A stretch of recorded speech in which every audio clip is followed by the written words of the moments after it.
Kumusta po kayo? Bago po ang lahat, first things first.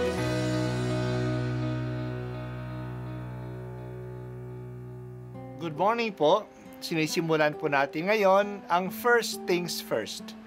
At dito po, tinatalakay natin sa unang bahagi ng umaga natin ay ang first readings na binabasa po sa banal na misa.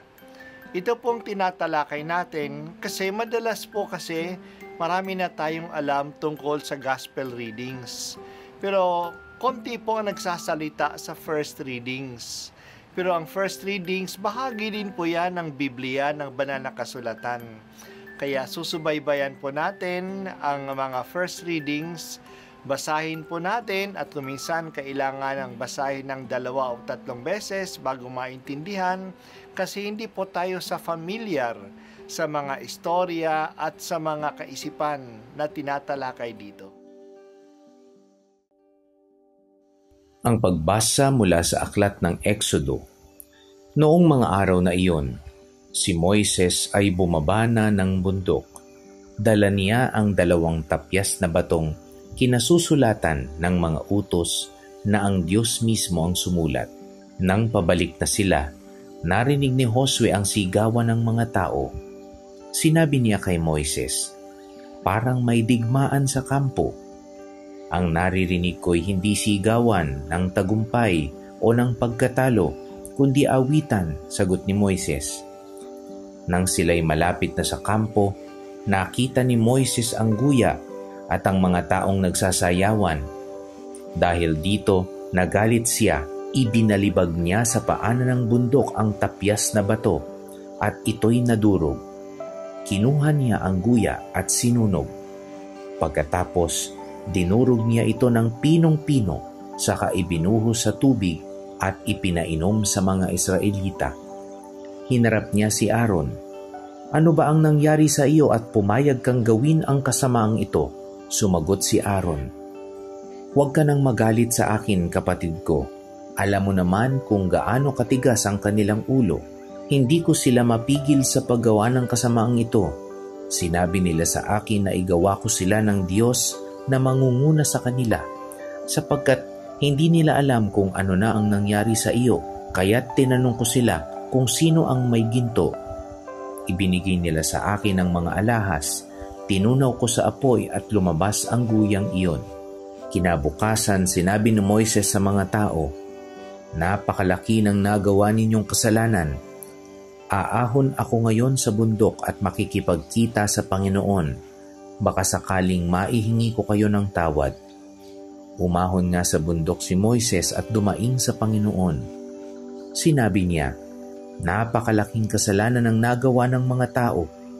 Gumawa sila ng Diyos-Diyos ang ginto. Ipinakikiusap ko pong patawarin na ninyo sila. Kung hindi ninyo sila mapapatawad, burahin na ninyo sa inyong aklat ang aking pangalan." Sumagot ang Panginoon, "Kung sino ang nagkasala sa akin ay siya kong buburahin sa aking aklat. Ngayon, pangunahan mo sila sa lugar na sinabi ko sa iyo at papatnubayan kayo ng aking anghel. Ngunit darating ang araw na parurusahan ko ang mga Israelita dahil sa kanilang mga kasalanan." Ang salita ng Diyos. Salamat sa Diyos. Umakyat si Moises sa bundok ng Sinai upang makipag-usap sa Diyos at upang kaunin ang 10 utos na nakasulat sa 2 tapyas na bato. Nanatili siya doon ng 40 araw. Nainip ang mga tao. Hindi nila alam kung naano na si Moises. Tandaan natin na naglalagablab ang bundok, umuusok at yumayanig. Parang hindi na yata babalik itong Moises na ito. Kaya humingi sila kay Aaron, ang kapatid ni Moises, na gumawa sa kanila at ibigay sa kanila ang Diyos na nagpalaya sa kanila sa Ehipto. Tandaan natin na ang lahat ng Diyos-Diyosan na alam nila sa Ehipto ay may larawan. At hindi lang ito larawan ng Diyos. Ang larawang ito ay Diyos na nila. Diyos na nila ang larawan. Nangolekta si Aaron ng mga ginto sa mga tao at ginawa itong isang gintong guya.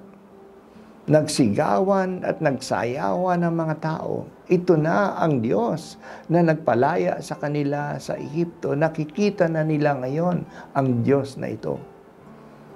Nakita ni Moises at ni Josue ang mga tao na nagsasayawan at nag-aawitan sa harap ng gintong guya.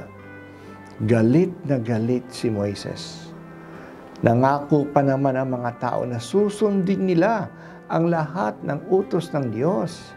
At ang utos niya ay huwag silang sasamba sa ibang Diyos.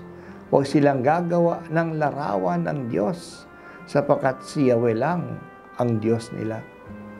Binasag ni Moises ang 2 tapyas na bato. Dinurog at inihalo sa tubig at pinainom sa mga tao. Para itong pagpapainom ng sumpa sa kanila. Pinakita ni Moises ang malaking galit ng Diyos sa ginawa ng mga tao na tumalikod sa kanyang mga utos. Si Moises ay isang tagapamagitan. Binababa niya ang sentimento ng Diyos sa mga tao at itinataas naman niya ang sentimento ng mga tao sa Diyos. Ipinadama niya ang galit ng Diyos sa malaking pagkakasala ng mga tao at itinaas naman niya sa Diyos ang pagsisisi at paghingi ng tawad ng mga tao. Umakyat uli siya sa bundok at nagmakaawa sa Diyos. Ang Diyos naman ay mahabagin at makatarungan. Hindi niya nilipol ang bayan, pero lahat ng nakasala ay paparusahan. Darating din ang parusa sa kanila. Mamamatay sila lahat sa disyerto. Kay dali magbago ang loob ng mga tao. Sinabi nila na kung ano ang utos ng Diyos ay susundan nila. Pero ito, inilabag naman nila ang utos ng Diyos. Gumawa sila ng sarili nilang Diyos. Ayaw nila ng Diyos na hindi nila makokontrol, hindi nila nakikita. Kaya mas gusto nila ng Diyos na gawa ng kanilang kamay.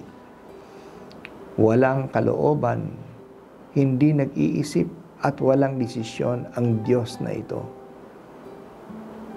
Ang kanilang kagustuhan, ang sinasabi nila ng kalooban ng Diyos, sapagkat ang Diyos ay gawa nila. Ang kanilang pananaw ay sinasabi nila na pananaw ng Diyos na gawa nila. Kontrolado nila ang Diyos na gawa nila. Pero hindi nila makokontrol ang tunay na Diyos. Kailangan silang sumunod sa Kanya at ayaw nila yon. Kaya sa halip na sambahin ang tunay na Diyos, ang Diyos na dakila, ang Diyos na hindi nila nakikita, madali silang gumawa ng Diyos na galing sa kanilang kamay. Kaya nauuwi ang usapin dito. Sino ba ang masusunod? Ang Diyos o ang tao? Magpapailalim tayo sa Diyos. Yan ang ginawa ng mga propeta. Yan ang ginawa ni Maria, ni Jose, ni Jesus mismo. O tayo ang magsasabi kung anong gusto natin sa Diyos. Naging masunurin sila sa plano at kagustuhan ng Diyos. Si Maria, si Jose, si Jesus, ang mga propeta, ang hindi naman sila binigo. Kasi ang kagustuhan ng Diyos ay mabuti sa atin. Kasi matalino siya at mahal niya tayo. Naniniwala ba tayo ng ating Diyos sa ating Diyos o gumagawa tayo ng Diyos na susunod sa ating kagustuhan? Ikaw lamang, Panginoon, ang tunay na Diyos. Sinasamba ka namin, pinupuri ka namin, at sinusunod ka namin. Mangyari ang iyong kalooban sa aming buhay.